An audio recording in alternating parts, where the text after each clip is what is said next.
I'm Joanne. Actually, I'm the founder and CEO of Monologo Group in Beijing right now. Personally, I'm a Singaporean. So I came from Singapore 8 years ago, in Shanghai for 6 years, then I came to Beijing for 3 years. But prior to my moving from Singapore to China, I was actually in the banking industry for 12 years. Prior in Singapore, I was previously in Malaysia. I was born as Malaysian. Nowadays, a lot of people and also a lot of Chinese companies, they are thinking about to go overseas, and a lot of people will move to Southeast Asia, for example, go to Singapore. So you are exactly the other way. What triggered that decision? I think it's basically more towards my character. I think is that I like to seek different adventure. Singapore is much more formal country, very structured country. So I spent a good time of about 12 to 13 years in Singapore. I wanted something different, more like how to build 0 to 1. Back then I feel that China is a very big country, a lot of opportunities, you get to see a lot of different things. It really depends on what you really want. As you can see, my moving from one country to another country, from one place to another place, I seek different kind of adventure, I seek different kind of culture, I seek different kind of opportunities. You kind of have a very big change from the banking sector to café. So how did you make that decision? I have to admit that it was really very difficult to change from one industry to another industry, because you have to take into consideration that there are certain things that you may need to forego, such as income, income from banking to entrepreneurship. So all these changes and challenges that you may face really depends on how flexible you are, how quick you can adapt. It took me quite some time. Back to what Rebecca said, I switched it, but I took a long time to try to adapt, try to see what was the thing that I need to forgo, what was the thing that I will gain. Is the life very different? Definitely very, very, very different. It's very you different. feel like more excited, or is it like much more pressure? So back in the banking environment, is that everything is very vertical. So you are given a job scope. This job scope, you work around the job scope. Other departments are actually prepared for you. For example, back then we do sales. All the document for customers is all prepared by the investment analyst. So our job is to make sure we convert the sales, right? But entrepreneurship, there's no boundary, there's no scope.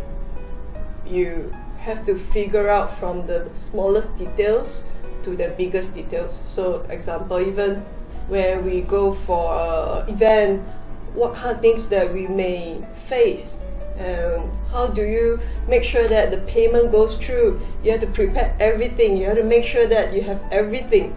So it's all the details that's very, very important. Entrepreneurship has no boundary, has no limit. You just have to be a solution provider and how to solve the challenges. That's all. Because we really value quality time, we value quality food. So that's the reason why we put a lot of emphasis on the food, on the drinks, on the environment. We do not use processed food. So you can see from our kitchen, we start from scratch.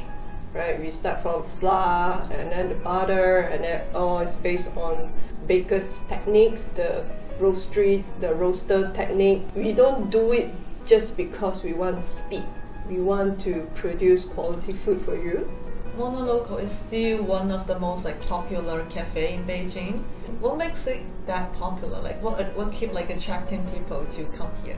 I think it's the originality and also effort that we put in. Some customers, they really appreciate it. For me, is that personally I do not like things to be standardized. I don't like my shop all to look the same. I understand that from VC perspective, investors perspective, it may not be scalable in that manner, but I believe in consumer behavior is actually changing. They do not want things to be the same.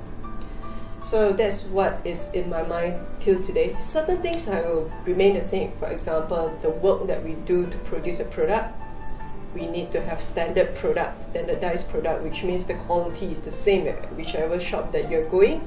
The drinks is the same. But I feel that the environment and things that surrounding it can be a bit more playful, a bit more fun, a bit more creative. So I think all these elements added up makes people to come here feels, okay, I enjoy quality food, and then at the same time I enjoy the environment. To give some advice to people who's also thinking about start their own business, what would that be?